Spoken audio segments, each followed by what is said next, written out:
It was a hot afternoon in the city. The streets buzzed with traffic, horns blaring, people rushing past. But one car stood still, a sleek black sedan, hood open, hazard lights blinking. Inside sat a CEO, tapping his watch, muttering under his breath. His car, worth more than most homes, had betrayed him. And as he looked around for help, no one stopped. Until one man did. A man most people wouldn't even notice. His clothes were worn, his shoes frayed, his face weathered by life on the streets. He was homeless, yet he stepped forward with quiet confidence. The CEO glanced at him, skeptical. "I don't have time for this," he muttered. But the man spoke softly. "Mind if I take a look?" His voice carried calm assurance. The CEO hesitated, then shrugged. What choice did he have? The man set down a small bag, pulled out a rusty wrench, and leaned over the engine. His movements were deliberate, practiced. He wasn't guessing, he knew what he was doing. As he worked, the CEO couldn't help but ask, "Where'd you learn this?" The man smiled faintly. "I used to own a garage. Fixed cars every day.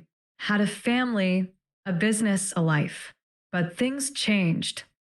His voice cracked slightly, but his hands never stopped moving. The CEO raised an eyebrow. This wasn't just a drifter. This was someone who had lived, built, lost, and survived. The CEO's phone buzzed again. Another missed call. He cursed under his breath. Deals were slipping away, meetings delayed. And here he was, stuck, relying on a man society had forgotten. The homeless man tightened a bolt, checked a wire, adjusted a connection. Sweat dripped down his forehead, but his focus never wavered.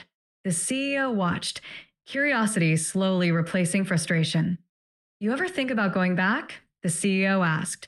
The man chuckled softly. "Every day. But life doesn't always give second chances. Sometimes you just keep moving forward, even if it's on the sidewalk instead of the highway." The CEO fell silent.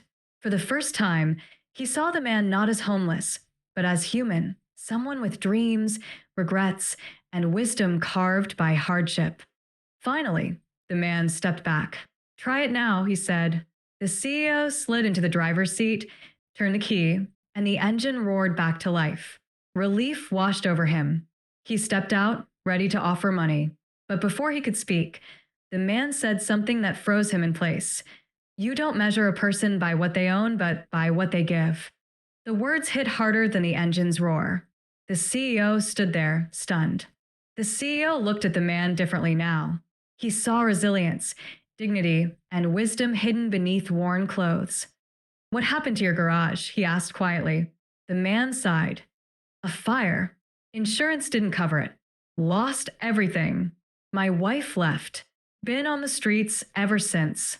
But fixing things, it's the one thing I still know how to do."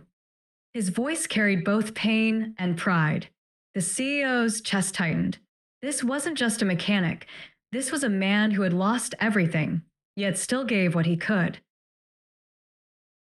The CEO reached into his pocket, pulled out a business card.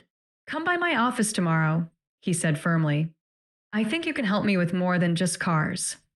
The man's eyes widened, disbelief flickering across his face. "You mean it?" The CEO nodded. "I've got a company full of machines that break down. But more than that, I need people who understand what it means to keep going when everything falls apart." The homeless man's eyes glistened. For the first time in years, he felt seen. As the CEO drove away, he glanced in the mirror. The man stood there, clutching the card, a spark of hope in his eyes. That day wasn't about fixing an engine. It was about fixing perspective, about realizing that wisdom doesn't always wear a suit, and strength doesn't always come with wealth. Sometimes, the people we overlook are the ones who can change everything.